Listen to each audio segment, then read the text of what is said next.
السلام عليكم، كي دايرين؟ لاباس عليكم؟ بخير، نتمنى من الله تكونوا بخير وعلى خير وفي صحه جيده. فيديو جديد واقتراح جديد اليوم ان شاء الله.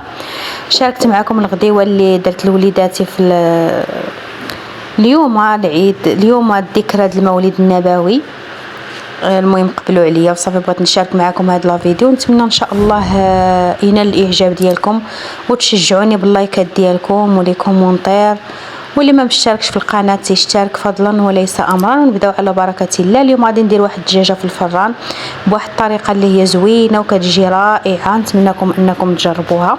الطريقه ديال الطياب اللي هي سهله يعني في المتناول ودغيا، يعني الا كنتي هكا مثلا باغي عالمينك شي ضيافه هكا على غفله، ولا المهم عندك شي حاجه يعني تدير هكا شي غديوه اللي هي زوينه وفي نفس الوقت ما كتاخذش الوقت، تبعي هذه الطريقه هذه راها زوينه. المهم الشرموله ديالي عاديه فيها القزبور، معدنوس، ضريسات ديال الثومه، ودرت داك الماء ديال الحامض المصير، داك العصير ديالو كيجي زوين البنات في الدجاج، يعني بلا ما ديروا داك اللب ديال المصير، ديروا غير داك الماء ديالو. المهم درت واحد شويه تقريبا واحد المعلقه كبيره ونص صافي. والعطريه عندي المليحه، عندي الضويمه ديال الزعفران، عندي سكينجبير، البزار، الخرقوم صافي، والهريسه اللي بطبيعه الحال كتجي زوينه ضروري من الهريسه صافي. وطحنت كل شيء بواحد 4 كاس ديال الماء صافي. وغادي ندوز ان شاء الله نشرمل الدجاجه ديالي اللي رقدتها ليله كامله في الحامض في الحامض والملحه وشويه ديال الخل، والمهم مع كل شيء كيعرف كيفاش يرقدها. المهم البيته ليله كامله وهي مرقده. للصباح عاد غسلتها من هذاك الشيء وخليتها قطرات مزيان. دابا غادي ندوز ان شاء الله نشرملها. كنحاول هنا ندير لها واحد الفتيحات في الصدر ونحشي فيهم هكا ديك العطريه باش يجي الصدر حتى هو مشرمل وفتي صافي. وغادي نخليها على جانب. غادي ندوز للحشوه اللي غادي نعمرها بها صافي. هنا خديت غير الشعريه الصينيه وشويه ديال الزيتون مقطع وخلطتهم في هذيك العطريه اللي عندي بقات لي من الدجاجه صافي. وغادي ندوز دابا نعمرها. ما تعمروهاش البنات بزاف، غير واحد شويه باش ما تطرطقش معاكم في الفران صافي. وهذا الشيء اللي كاين البنات، جربوها بهذه الطريقه اللي غادي نشاركها معكم وغادي تشوفوا الدجاج كيفاش غادي يجيكم. راه ما كيجيش ناشف نهائيا، كتجي رائعه وكيجي اللحم ديالها فتي كيذوب، يعني ما كتجيش داك الدجاج اللي قاسح ولا ناشف، الصدر ديالو كيجي فتي والله العظيم صافي. البنات كنحاول نعمر الحشوه حتى في دوك الجنيبات اللي في الفخاذ وصافي. وغادي نجمع لها الرجيلات ديالها وغادي نشوفوا الطريقه باش غادي نجمعها. يعني ما كنفورها ما كنطيبها في مرقه ما والو، ديريكت للفران صافي. يعني اسهل ما يكون. ممكن ديري غير هاد الطريقه هذه وتوجدي شليضات انت وجدتي الغدا ديالك يعني دغيا. دائما كنحاول نشوفوا الوصفات اللي هما زوينين وفي نفس الوقت ما كياخذوش الوقت.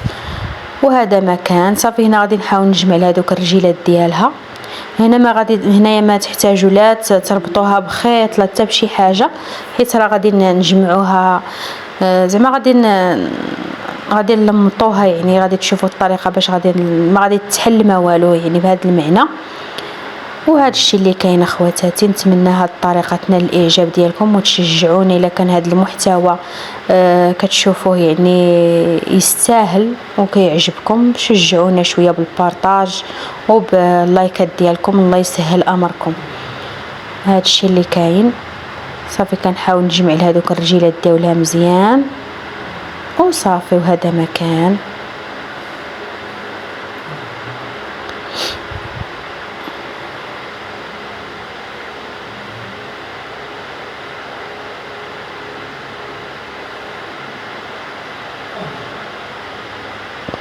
صافي. هنا غادي نشد ورق الطبخ، غادي ندير البابي الومنيوم هو الاول لتحت، وغادي ندير ورق الطبخ هكا فوق منه. غادي ندير واحد الدهينه خفيفه بالزيت باش هكا ديك الجلده ديال الدجاجه ما تلصقلناش في الورق.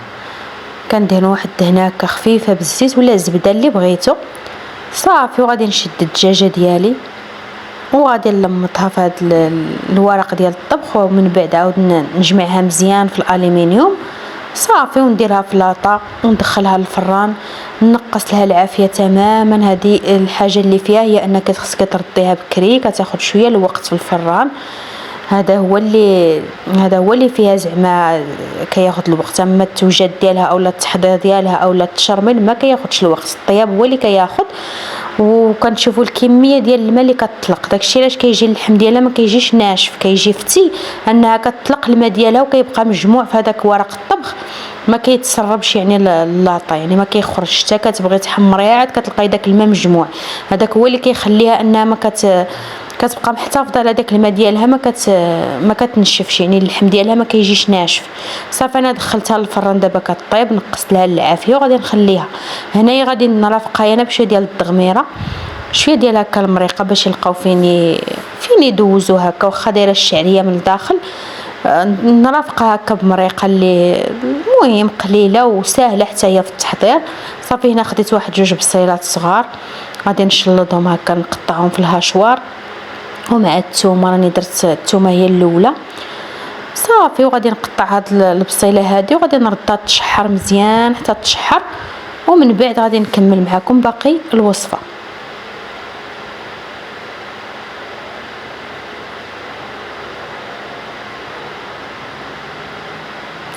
هنا غادي ندير واحد شويه ديال الزيت في المقيله ديالي اولا في الطنجره صافي، وندير ديك البصيله ونردها كتشحر.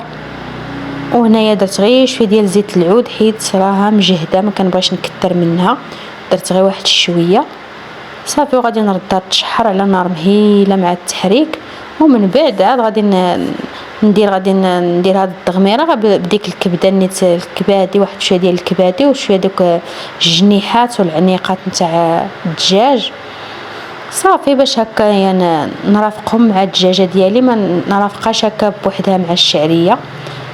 وهذا الشيء اللي كاين صافي. غادي نردها دابا تشحر، وتما راني دايره واحد شويه ديال بطيطه كتسلق باش غادي نديرها شلاضه نرافقها مع الدجاج، ضروري من الشلاضه.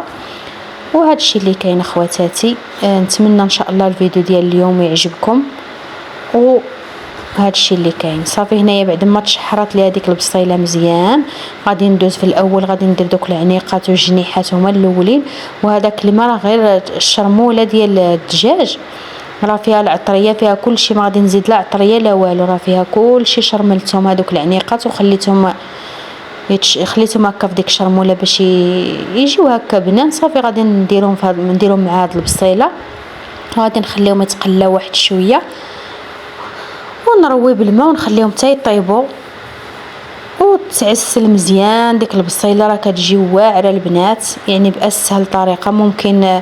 هكا الا كانوا كيشيطوا لك غير هاد الجنيحات والعنيقات وهذا ممكن هكا ديري مريقه خفيفه وديري معاها الفريت، هي هذه غديوه سهله واقتصاديه.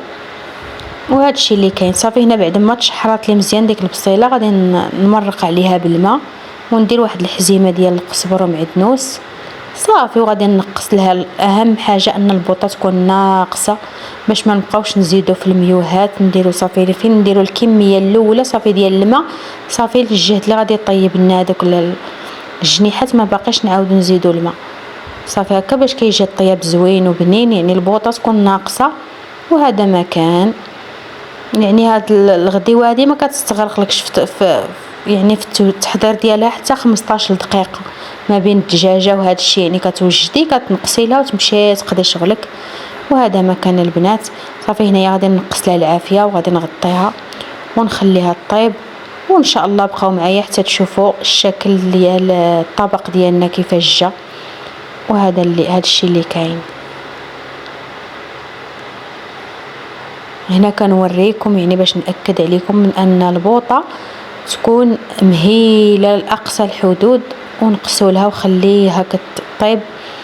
وهذا الشيء اللي كاين صافي. هنا البنات بعد ما طابت وتشحرات صافي كنبقى كنحرك فيها حتى ديك البصله كتذوب وصافي صافي حتى كيوقف في الزويته كما كنقولوا، يعني ديك المريقه صافي كتوقف في الزويته ديالها صافي. الدجاجه هنايا البنات بعد ما طابت حيدت لها داك الورق الطبخ وداك الالومنيوم دهنتها بالزبده وخليتها تحمرات، دخلتها تحمرات صافي. وهنايا غادي حطيتها في الطبق النهائي يعني في الطبسيل ديالي، وغادي ندير ديك الدغميره اللي وجدت معكم هكا في الجناب.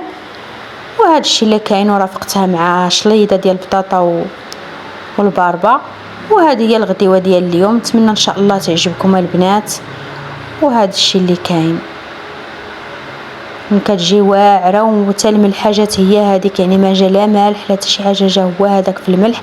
راكو شفتوا القياس اللي درت ديال الملحه، درت غير شويه. دائما الدجاج فاش كتكونوا مبيتينو في الملحه والحامض ما تزعموش في الملح حتى كتذوقوا. من الاحسن راه كاين شي دغميره شحال وحده زعما كيشمتها الملحه كتتكثر، كتنسى داك الترقات ديال الدجاج كيكون شارب الملحه، وتزيدي الملحه راه كيجي مالح بزاف. دائما فاش كتبات ليله كامله في الملحه، فاش كتجي طيبي ديري غير شويه الملحه ما تكثريش كيف ما درتها انا، جات هي هذيك.